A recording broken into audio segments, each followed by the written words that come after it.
हे जर आपण ऍड केलो 43वर तर 4+3 हे काय होते बेरीज 7.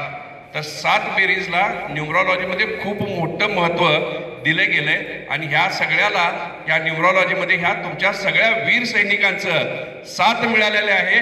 त्याच्यामुळे हे जे शिबिर आहे हे खूप मोठ्या प्रमाणाने चांगल्या प्रमाणात आज आपण संपवत आहोत. तर आपले हे जे काय वीर सैनिक जे काय आपल्याला आपण आलेलो आहोत तर सगळ्यांनी प्रत्येकानं आपापले डिसिप्लिन पाळलेलं आहे. शिबिराबद्दल जर म्हणायचं म्हटलं तर खूप मोठं आहे. थोडक्यात आवरू का थोडं जास्त स्ट्रेस केलं तर चालेल? मला 2 मिनिटाचाच वेळ दिलाय. 3 मिनिटं 4 मिनिटं चालेल? नाही 2च मिनिटात. सर म्हणतात 2च मिनिटात आवरा. ठीक आहे. तर 2 मिनिटात आवरायचं म्हणलं तर काही पॉईंट्स मी काढलेले आहेत की जे मला चांगले वाटले. तर याच्यामध्ये सकाळची सुरुवात होते की आपण ज्यावेळी प्रत्येक वेळी शाळेत जात असताना आरोग्यम धनसंपदा, बरोबर आहे. आरोग्य जर चांगलं असेल तर आपण पुढचं जे काय आपलं लाईफ असेल ते चांगलं होतंय. तर हे जे सायंटिफिक रिझन आहे त्याची सुरुवात आपली आरोग्यम धनसंपदामध्ये योगानं चालू झाली. सकाळी 6 वाजता आपली योगाची सुरुवात होते. म्हणजे इथून पुढं एखादं नियोजन करत असताना सुद्धा सगळ्या सारांश गोष्टीचा विचार करूनच इथं आपल्याला हे शिबिराचं नियोजन केलेलं आहे.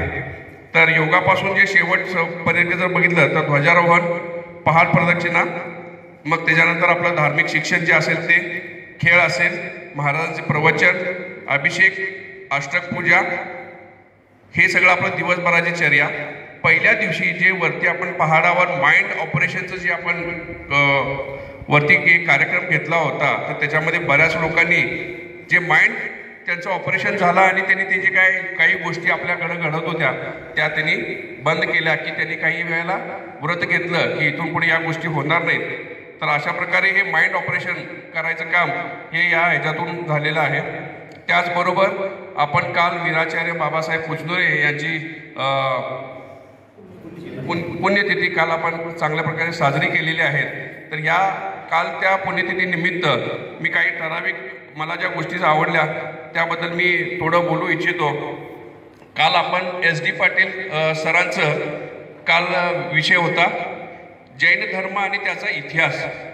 मग या SD पाटील सरांनी आजपर्यंत आपण फक्त नॉर्मल इतिहास जर बघितला तर आपण पूर्ण भारताचा असू दे किंवा जगाचा इतिहास आपण नेपोलियन बोनापार्ट पासून मग बाकी शिवाजी महाराज, छत्रपती शिवाजी महाराज यांचं ऐकलं, पण जैन धर्माचा इतिहास आपल्याला कुठल्याही बऱ्याच ठिकाणी ऐकायला मिळालेलं नाही आहे. तर त्यांनी जसं सांगितलं की द्रविड संस्कृती हे काय होतं. द्रविड म्हणजे काल त्यांनी सांगितलं, मला थोडं आठवतं म्हणून आदिनाथ भगवंतांचे 69वे पुत्र यांचं नाव द्रविड होतं. त्यांच्या संस्कृतीपासून सिंधू संस्कृती किंवा मोहेंजोदडो संस्कृती इथून पासून त्यांनी जो इतिहास सांगितला हा इतिहास आजपर्यंत आम्ही कधी ऐकला नव्हता की असे मोठे व्यक्ती, असे विद्वान व्यक्ती आपल्याकडे आहेत आणि त्या निमित्तानं आपल्याला इथं या शिबिरात आपल्याला यांची भेट झाली.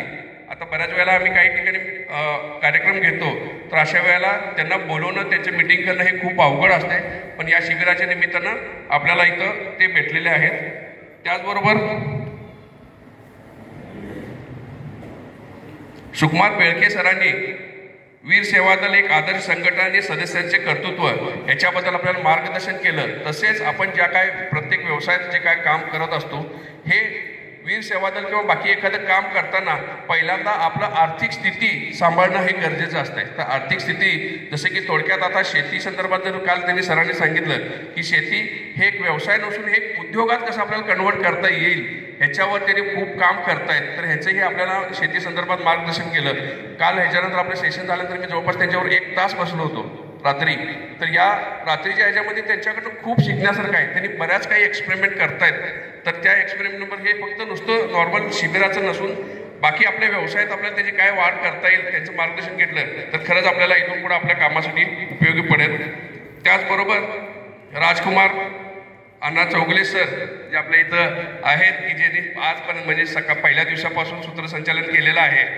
तर त्यांनी मला खरंच आवडली गोष्ट म्हणजे वीराचार्य बाबासाहेब पुजनुरे यांची जीवनगाथा यांनी एक चांगल्या पद्धतीनं आपल्याला PPT स्वरूपात तयार केली. आणि एक PPT ही टोटल काहीतरी 95 स्लाइड्स तयार केलेत. कारण आम्हाला माहिती आहे की एक स्लाइड करायला किती वेळ जातोय. अशा 95 स्लाइड्सचं त्यांनी पूर्ण त्यांचा जीवन गौरव सांगितला. आणि हे सांगत असताना मी त्याच्याकडे कायम बघत होतो की मला वीराचार्य बाबासाहेब पुसनूर यांचं खूप ऐकलं गेलंय. म्हणजे वडिलांच्याकडून, आता रोजे गुरुजी पण असतील की माझे आजोबा माजी स्वातंत्र्य सैनिक कलापन चौगुले हे होते आणि कविवारी होते. तर त्यावेळेपासूनही आम्ही त्यांचं ऐकत होतो. रोजे गुरुजी आमच्या घरी बऱ्याच वेळेला यायचे, आम्ही त्यावेळी लहान होतो. तर त्यावेळेपासूनही आम्हाला ऐकायची इच्छा होती, त्यांचं कार्य करायची इच्छा होती. पण काही एवढ्या वयाच्या फक्त 34व्या वर्षच त्यांना आयुष्य प्राप्त झालं. पण या 34 वर्षापर्यंत त्यांनी एवढ्या कमी वेळात सुद्धा चांगल्या पद्धतीनं आपल्या समाजाला आणि वीर सेवा दलाची त्यांनी निर्मिती केली. तर हे खूप मोठं काम आहे.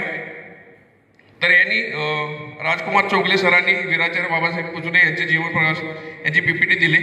तर या सगळ्याचं जर श्रेय जर मला म्हणायचं असेल तर आमच्या शाखेचे जे संघनायक आहेत वीरेंद्र पाटील आणि उपसंघनायक आहेत अक्षय मालगावे यांना मी खरंच आभार मानतो की पूर्ण ह्याच्यामध्ये मला त्यांनी खूप प्रोत्साहन केलं की आपल्याला शिबिरला जायचं आहे, एकदा का होईना शिबिर जायचं आहे. सुट्ट्या लागून आलेल्या आहेत.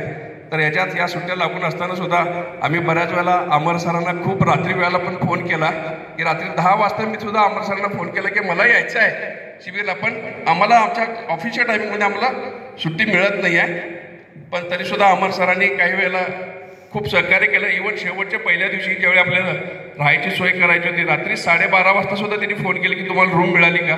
ते आणि निलेश सर दोघांनी आम्ही रात्री 12:30 वाजेपर्यंत त्यांनी म्हटलं की तुम्हाला रूम मिळाले काय, तुम्ही आहे का व्यवस्थित, तुम्हाला सेटल झालं काय. तर मी या सगळ्या शिबिरार्थी म्हणजे वीर सैनिक प्लस हे शिबिराचे जे काय संयोजक आहेत हे सगळ्यांचं प्रत्येकाची नावं या 2-3 दिवसात काही लोकांची माझी भेट झाली, काही लोकांची भेट झाली, पण नाव लक्षात आलेलं नाही आहे. फक्त एकच बनेल जे वीराचार्य बाबासाहेब पुसनूर यांनी एक त्या PPT मध्ये मला आवडलेली जी गोष्ट आहे ते एक गोष्ट सांगितली, युका युका जागा हो, युका युका जागा हो, वीर सेवा दलाचा धागा हो. एवढंच म्हणेन. आज जेवढे आपले वीर सैनिक इथं आपले अवेलेबल झालेले आहेत, पुढच्या वेळी याच्यापेक्षाही जास्त मेंबर यायला पाहिजेत. फक्त हे धर्माचं नसून आपल्या प्रगतीचं एक इथून सुरुवात झाली. कारण आजचं जे 43वं जे शिबिर आहे तर याच्यावरून इथून पुढे कायम प्रगती व्हावी अशीच इच्छा. आणि सगळ्यांना पुन्हा एकदा धन्यवाद. जय जिनेंद्र.